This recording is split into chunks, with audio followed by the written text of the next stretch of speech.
Hello guys and girls, स्वागत है आपका एक और न्यू वीडियो में। और आज हम ब्लडी मून चैनल पर देखेंगे 2024 की वैम्पायर हॉरर थ्रिलर मूवी जिसका नाम है एबिगेल। इसके डायरेक्टर है मैट बेटिनेली और टाइलर जिलेट, जिन्होंने स्क्रीम और VHS जैसी फ्रेंचाइज को संभाल रखा है और मुझे इनका काम बहुत पसंद है, इसलिए मैंने तो पहले ही अपने एक्सपेक्टेशंस बढ़ा लिए थे। खैर देखते हैं ये उम्मीदों पे खरी उतरती है या नहीं। इसके एंड तक बहुत ज्यादा खून खराबा होता है, तो अपने अपने हिसाब से देख लेना। फिलहाल लेट्स वॉच समथिंग डिस्गस्टिंग।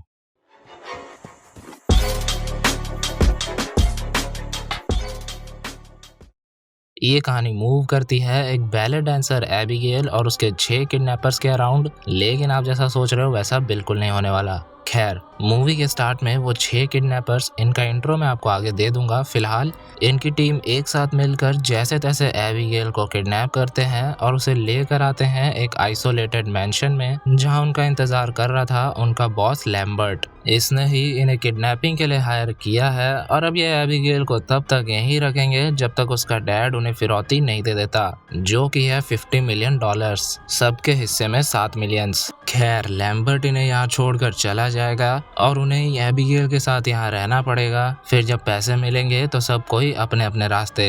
इन्हें एबिगेल को कोई नुकसान नहीं पहुंचाना क्योंकि उसका डैड उन्हें एक दिन में पैसे दे देगा, ऐसा कह रहा था लैम्बर्ट।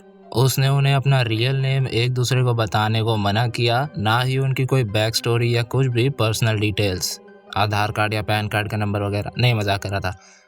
जाने से पहले उसने सबका फोन लिया और उससे किडनैपर ने पूछा कि हम एक दूसरे का नाम नहीं लेंगे तो काम कैसे बनेगा। तो लैम्बर्ट ने उन सबको एक एक नाम दिया। फ्रैंक जो कि काइंड ऑफ लीडर है, डीन जो बड़ा अनप्रोफेशनल है, big funny guy Peter, farmer army medic जोई, उनके टीम में एक स्नाइपर डॉन रिकल्स और एक अमीर हैकर लड़की सैमी जो सिर्फ मजे के लिए ये सब काम करती है। खैर उसने कहा कि इस दौरान सिर्फ जोई ही एबिगेल से मिलने जा सकती है और उसे कोई अपना चेहरा नहीं दिखाएगा। लैम्बर्ट के जाने के बाद वो सब ड्रिंक कर रहे थे जोई को छोड़कर। वो अपना साइड में बैठी कैंडीज खा रही थी।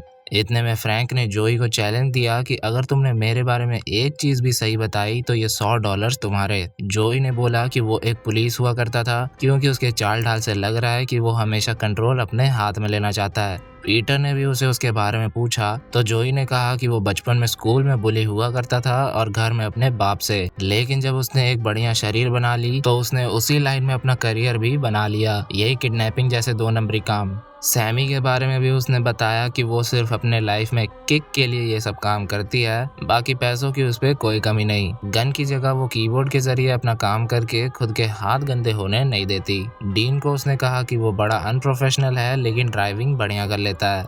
इतने में फ्रैंक ने बोला कि वो एक नशेड़ी थी, उसने पीना छोड़ रखा है इसलिए उसके एडिक्शन को हटाने के लिए कैंडीज खाती रहती है और इसलिए वो उनके साथ ड्रिंक भी नहीं कर रही थी। खैर इतने में उसे जाना पड़ा एबिगेल को चेक करने। उसने मास्क लगाकर उसका ब्लाइंडफोल्ड हटाया और एबिगेल काफी परेशान और डरी हुई थी फॉर ऑब्वियस रीजंस, लेकिन जोई ने उससे पिंकी प्रॉमिस किया कि वो उसे कुछ भी नहीं होने देगी। उससे कुछ बात करके जब वो जा रही होती है तब एबिगेल कहती है कि मेरे डैड तुम्हें कोई पैसा नहीं देने वाले, उन्हें मैं बिल्कुल पसंद नहीं, और आज जो भी जोई के साथ होने वाला है उसके लिए वो उससे सॉरी भी कहती है। ये सब उसने नीचे जाकर फ्रैंक को बताया तो फ्रैंक चल दिया उसके पास उससे उसके डैड के बारे में पूछने। उसने उसे गन पॉइंट पे लेकर उसके डैड का नाम पूछा जो था क्रिस्टोफ लजार। ये सुनते ही वो तो अपना बैग वैग लेकर वहां से निकलने लगा, क्योंकि वो जानता था कि क्रिस्टोफ लजार क्राइम की दुनिया में बहुत बड़ा नाम है। वो हर तरह के क्राइम्स अपने अंडर रन करता है। ये बात सबको पता चली तो सब बौखला गए, लेकिन पैसा भी तो चाहिए, इसलिए सबने फ्रैंक को समझा कर रोका और सब शांति से अपने अपने काम पर लग गए। जोई को कुछ आवाज आई जिसे फॉलो करते हुए वो पहुंची एक बड़े से लाइब्रेरी में, जहाँ एक बड़ी सी विंडो प्रॉपरली खोल नहीं रही थी, इसलिए उसी से आवाज हो रही थी। उसे उसने पूरा खोल दिया। वहाँ पर एक बंदे के साथ एक बच्ची का पुतला भी था। इसके बाद डीन खाने के लिए बेसमेंट में जा रहा था तो रास्ते में उसे एक दीवार दिखी और उसमें इस मैंशन के साथ एक बंदे और एक बच्ची की पेंटिंग बनी हुई थी सेम पुतले की तरह, और ये बच्ची एबिगेल की तरह नहीं दिख रही। खैर वो नीचे पहुंचा जहां एक और दरवाजा था जो अपने आप ही खुल गया। वो उसके अंदर गया लेकिन वापस बाहर नहीं आ पाया। किसी अनसीन फोर्स ने उसे अंदर ही खींच लिया। सैमी जिसने उसकी चीखें सुन ली थी वो वहां पहुंची तो उसे मिली डीन की सरकटी लाश। उसने चीख चीख के सबको इकट्ठा कर लिया। उन्हें लग रहा था कि ये काम है लजार के आदमी वाल्डेज का, जिसके बारे में बहुत सी स्टोरीज हैं। जैसे कि एक बार लजार के 3 बंदों को FBI ने पकड़ लिया था और उनके ट्रायल से एक दिन पहले उन्हें किसी होटल के 23rd फ्लोर में रखा गया था। उनके रूम के साथ वाले कमरे में 10-12 FBI एजेंट्स थे और बाहर 2 गार्ड्स। अगले दिन उन सबको मरा हुआ पाया गया और सबके सर धड़ से अलग थे। तो ये माना जाता है कि ये काम था लजार के आदमी वेल्डेज का। वेल्डेज की ऐसी स्टोरीज उसके अराउंड बहुत ज्यादा फैली हुई है लोगों के बीच। इसके बाद वो लोग एबिगेल को चेक करने गए जो आराम से लेटी हुई थी। रिकल्स ने कहा कि वो अब यहाँ नहीं रुकेगा क्योंकि उसे लग रहा था कि एबिगेल के लिए वेल्डेज यहाँ जरूर आएगा, इसलिए वो वहाँ से जाने लगा। लेकिन दरवाजा खोलते ही वहाँ का सिक्योरिटी सिस्टम ट्रिगर हो गया और अब वो आयरन बार्स में कैद थे। हर जगह से खिड़की दरवाजे अपने आप ही सील हो रहे थे, जिससे उनके पास बाहर भागने का कोई ऑप्शन नहीं बचा था। ट्रैप्ड। जोई ने एबिगेल से जाकर पूछा कि यहाँ मेरे और उस चश्मे वाले के अलावा और कोई आया था क्या? एबिगेल ने कहा नहीं। उसने बोला कि पिंकी प्रॉमिस कर। तो एबिगेल भोली सूरत बनाकर रोने लगी। उसने बोला कि वो चश्मे वाले ने मुझसे बोला है कि वो मेरे डैड के लिए काम करता है और अगर ये बात उसने किसी को बताई तो वो उसे नुकसान पहुंचाएगा। वो कहती है कि उसका नाम है वेल्डेज। बड़े स्मूथली उसने जोई से झूठ कह दिया और जोई ने मान भी लिया। ये बात उसने बताई रिकल्स को कि फ्रैंक ही वेल्डेज है। तो वो दोनों सतर्क होकर बाकी सबको खोजने निकले ताकि वो सब मिलकर फ्रैंक के खिलाफ लड़ पाए। जैसे ही वो अलग होते हैं तो जोई देखती है कि रिकल्स तो एक जगह पर स्टिल खड़ा हुआ है। उसके पास जाकर देखने पर पता लगता है कि किसी ने उसके फेस और बॉडी को बुरी तरह से नोचकर जला दिया है। इससे रिकल्स भी मारा गया। वो जल्दी से नीचे पहुंची और फ्रैंक को गन पॉइंट पर ले ली। उसने कहा कि मैं जानती हूँ तू ही वॉल्डेज है। फ्रैंक ने कहा ये कब हुआ? जोई ने बोला कि एबिगेल ने मुझे बता दिया कि तू ही वॉल्डेज है। फ्रैंक कहता है कि एबिगेल डरी हुई है और वो इनको आपस में लड़वाने के लिए कुछ भी बोलेगी। इसलिए फ्रैंक ने पीटर से कहा कि जा एबिगेल को मार दे, भाड़ में गए पैसे। पीटर ऊपर उसे मारने पहुंचा तो उसके साथ सब कोई आ गए। वो सब बहस कर ही रहे थे कि इतने में एबिगेल ने मस्त अपने हथकड़ियां खोली और बैलेरिना स्टाइल में वैम्पायर में कन्वर्ट हो गई। मतलब वेल्डेज और कोई नहीं बल्कि यही है और वेल्डेज एक वैम्पायर है, मतलब एबिगेल। उसने बस ये लपेट ही लिया था पीटर को, लेकिन तभी फ्रैंक ने उसे शूट कर दिया। लेकिन इतना हलवा तो नहीं है मामला। वो सेकंडों में खड़ी हो गई, वो भी पूरी तरह से हील्ड। उसे अंदर ही बंद करके सब बाहर आ गए।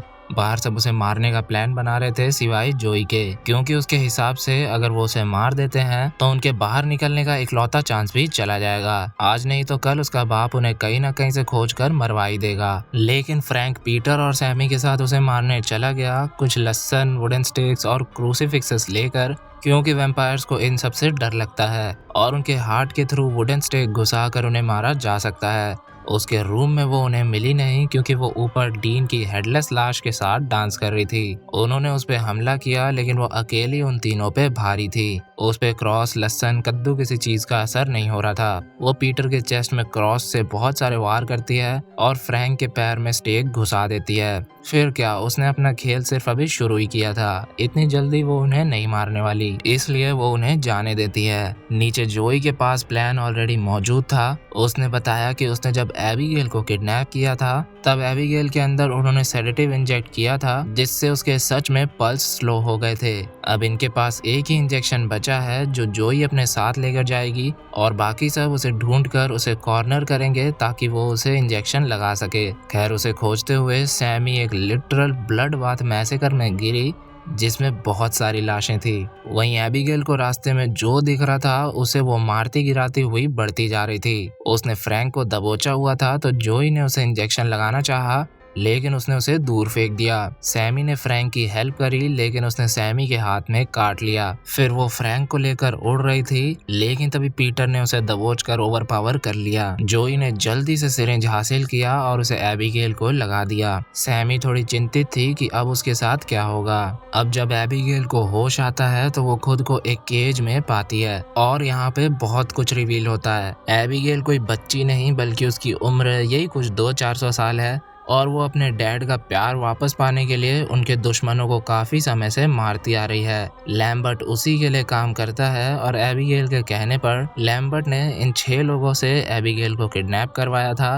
मतलब ये लोग इसे लेकर यहाँ नहीं आए बल्कि एबिगेल इन्हें यहाँ लाई है। इसके डैड से इनकी कोई पर्सनल दुश्मनी नहीं थी, लेकिन क्योंकि उसके डैड का क्राइम वर्ल्ड में काफी बड़ा एम्पायर है तो उसके अंडर इन्होंने कभी ना कभी पास्ट में काम करके अल्टीमेटली डायरेक्टली या इनडायरेक्टली उनका लॉस या उन्हें नुकसान पहुंचाया था। और एबिगेल हर एक का नाम, काम, फैमिली मेंबर्स के बारे में सब कुछ जानती थी। खैर वो सारी चीजें इररेलेवेंट है, मैं वो नहीं बताने वाला। फ्रैंक ने कहा कि अगर तुम्हें हमें मारना होता तो तुम हमें यहाँ क्यों लाती, लेकिन जोई समझ गई थी कि ये खेल बदले का नहीं है। मैटर नहीं करता वो उसके बाप के कितने ही दुश्मनों को मार ले, लेकिन उसे उसके डैड का प्यार वापस नहीं मिलने वाला। इसलिए वो किलिंग तो जारी रखती है, प्लस अपने फूड के साथ उसे खेलना पसंद है। जनरली वैम्पायर्स को अपने खाने के साथ मजे लेने में मजा आता है। इससे वो भी समझ चुके थे कि इसे जिंदा रखकर कोई फायदा नहीं, इसका बाप इसके लिए एक पैसा नहीं देने वाला। इसलिए वो लोग अब उसे मारने का डिसीजन ले लेते हैं। कुछ देर बाद वो लोग फ्रैंक को उस पर नजर रखने के लिए छोड़कर चले जाते हैं। फ्रैंक एबिगेल से डील करता है कि तू मुझे बाहर जाने का रास्ता बता और मैं तुझे फ्री कर दूंगा।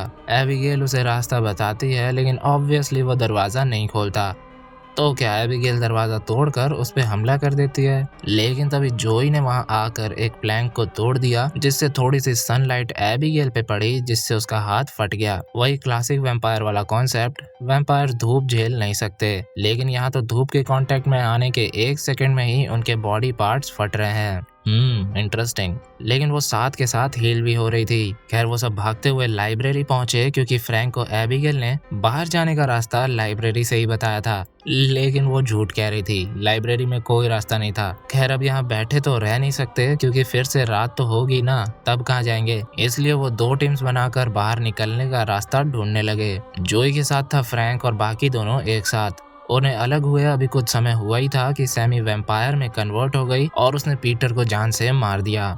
वो एबिगेल के काटने से वैम्पायर बनी थी, इसलिए एबिगेल उसे पूरी तरह से खुद से कंट्रोल कर पा रही थी। उसने वॉकी के जरिए बाकी दोनों को भी वहां बुलाया उन्हें मारने के लिए, लेकिन उन्होंने उसकी आवाज से पहचान लिया था कि वो सैमी नहीं है और उनके बचे कुचे शक को उसने अपनी शक्ल दिखाकर यकीन में बदल दिया। उनका पीछा करते हुए सैमी पहुंच गई लाइब्रेरी तक। उसने उन पे हमला किया, लेकिन उससे पहले ही जोई ने एक प्लेट से उसे सनलाइट से एक्सपोज कर दिया, जिससे वो वहीं पर एक्सप्लोड हो गई।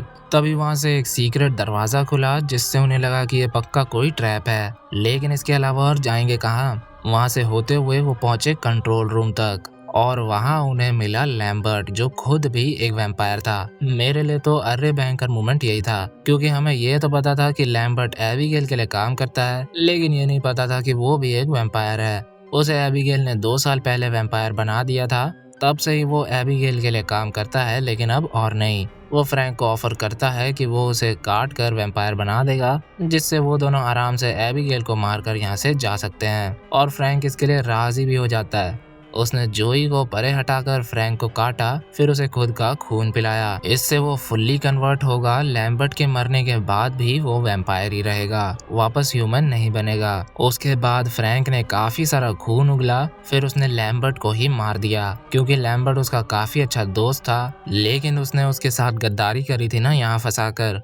इतने में एबिगेल वहां आई और दोनों आपस में लड़ने लगे। इसका फायदा उठाकर जोई ने वहां के सारे लॉक्स खोले और अपना फोन लेकर वहां से भाग गई। वहीं एबिगेल तो फ्रैंक के सामने बिल्कुल भी नहीं टिक पा रही थी। उसका थोड़ा सा खून पीकर फ्रैंक ने उसे सुला दिया। जोई ने टेक्नोलॉजी वाले तो सारे ताले खोल दिए थे, लेकिन जो सीक्रेट डोर था उस पे देसी ताला लग चुका था। अब उसे वो कैसे तोड़ती, इसलिए थक हार कर वहीं बैठ गई और मिलाई अपने बेटे को फोन, जिससे वो मिल नहीं पाती थी नशे की लत होने की वजह से। उसने जो कहना था वो कह दिया वॉइस मैसेज में, क्योंकि उसका बेटा फोन नहीं उठा पाया। तभी वहां आ गया फ्रैंक। उसने दरवाजा तोड़कर उसे बाहर फेंक दिया, फिर उसे ऊपर ले जाकर बहुत मारा, फिर उसे ऊपर से नीचे फेंक दिया, लेकिन उसे एबिगेल ने गिरने से बचा लिया एकदम। एबिगेल ने उसे मदद मांगी फ्रैंक को मारने के लिए, क्योंकि वो काफी ज्यादा पावरफुल था। फ्रैंक नीचे आया तो जोई भी एबिगेल के साथ फ्रैंक के खिलाफ लड़ने लगी। इस बीच फ्रैंक ने दोनों को संभाल रखा था और उसने दोनों को काफी ज्यादा नुकसान भी पहुंचा दिया था। एबिगेल को फिर से सुलाकर उसने जोई को फ्री किया और उसको भी काट लिया, मतलब अब ये भी वैम्पायर बनेगी। कुछ देर बाद उसने जोई को स्टेक देकर बोला कि इससे एबिगेल को मार डाल। अब क्योंकि फ्रैंक ने उसे काटा था तो वो फ्रैंक की बात मानेगी। वो स्टेक लेकर एबिगेल की तरफ जाने लगी, लेकिन उसने हमला कर दिया फ्रैंक पर, लेकिन वो साला फिर से बच गया। उसने फिर से उन दोनों को धो रखा था, लेकिन इस बार एबिगेल ने जैसे तैसे उस पर कंट्रोल पाया और उन दोनों ने मिलकर उसके हार्ट में स्टेक घुसेड़ दिया, जिससे वो भयंकर एक्सप्लोड हुआ। और क्योंकि उसने अपना खून जोई को नहीं पिलाया था, इसलिए अब जोई वैम्पायर नहीं बनेगी। एबिगेल ने उसे थैंक यू कहा और उसे वहां से जाने दिया, लेकिन जाने से पहले वहां आया कौन? एबिगेल का डैड क्रिस्टोफ लजार। वो पुतला और पेंटिंग याद है ना, उसमें यही दोनों थे और लजार ने एबिगेल को यहीं लाइब्रेरी में ही कन्वर्ट किया था। खैर, वो जोई को मारना चाहता था, लेकिन एबिगेल ने उसे बचा लिया। उसने डैड से कहा कि उसने मेरी जान बचाई और वो मेरे साथ तब खड़ी थी जब आप नहीं थे। खैर, एबिगेल के कहने पर क्रिस्टोफ ने भी उसे जाने दे दिया। जोई बाहर आई और एक कैंडी खाती हुई गाड़ी लेकर इस नाइटमेयर से निकल गई। और इसी के साथ गाइज एंड गर्ल्स, ये वैम्पायरनेस से भरी मूवी खत्म हुई। तो जैसा कि मैंने शुरू में ही कहा था कि इसके मेकर से मैं हमेशा हाई होप्स रखता हूँ, क्योंकि वो हमेशा एक्सपेक्टेशंस पूरी करते हैं। अगर आपने रेडी और नॉट मूवी देखी है तो ये मूवी भी आपको वैसी ही फील दे सकती है, कहीं ना कहीं वही same yellowish warm tone, mention के अंदर खून खराबा, ट्विस्ट एंड टर्न्स, क्योंकि उसके भी डायरेक्टर सेम ही हैं। खैर, फाइनली अब कुछ अच्छी मूवीज आ रही हैं 2024 में, और अभी और भी आने वाली हैं जिनको मैं जरूर आपके लिए लेकर आऊंगा। तो सब्सक्राइब करके बेल आइकन कॉल पे सेट जरूर कर लेना। इसी के साथ अब आपका हॉरर होस्ट एंड घोस्ट अब आपसे किसी न्यू वीडियो में मिलेगा। तब तक के लिए बाय बाय।